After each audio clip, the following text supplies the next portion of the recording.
As we move further away from the source, we seem to have forgotten how some of our own familiar stories connect themselves with the old primordial myths.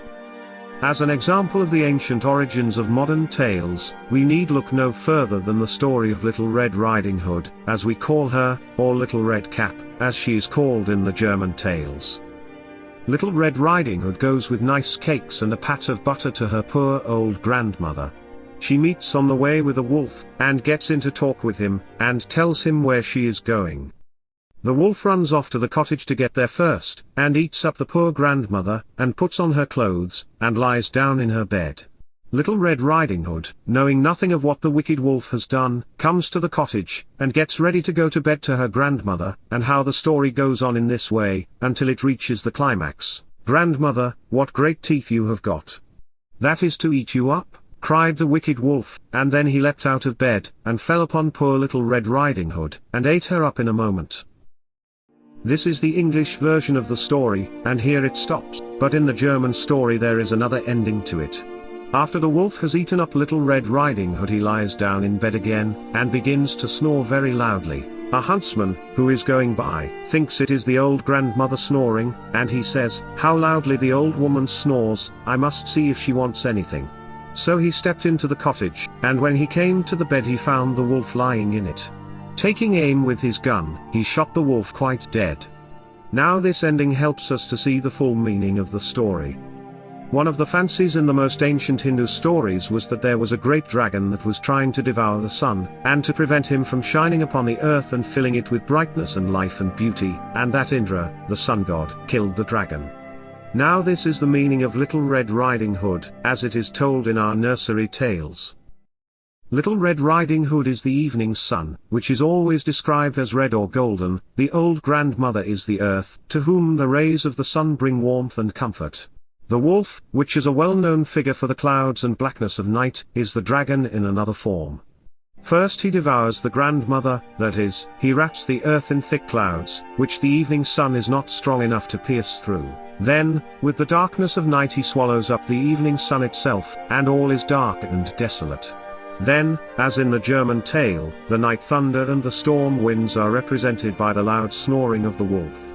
And then the huntsman, the morning sun, comes in all his strength and majesty, and chases away the night clouds and kills the wolf, and revives old grandmother Earth, and brings Little Red Riding Hood to life again.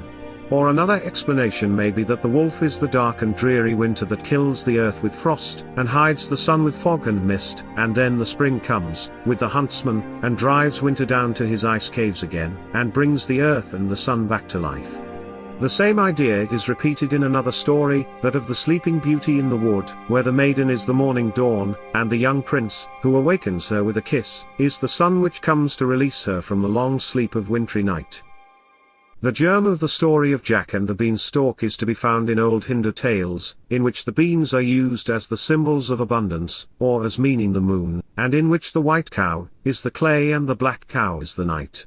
There is also a Russian story in which a bean falls upon the ground and grows up to the sky, and an old man, meaning the sun, climbs up by it to heaven, and sees everything.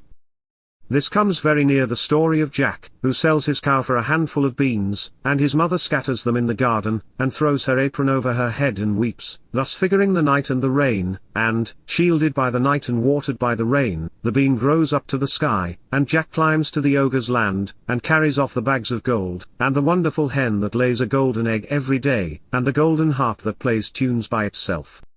It is also possible that the beanstalk which grows from earth to heaven is a remembrance, brought by the Norsemen, of the great tree, Yggdrasil, which, in the Norse mythology, has its roots in hell and its top in heaven, and the evil demons dwell in the roots, and the earth is placed in the middle, and the gods live in the branches. And there is another explanation given, namely, that the ogre in the land above the skies, who was once the All-Father, possessed 3 treasures, a harp which played of itself enchanting music, bags of gold and diamonds, and a hen which daily laid a golden egg. The harp is the wind, the bags are the clouds dropping the sparkling rain, and the golden egg laid every day by the red hen is the dawn-produced sun.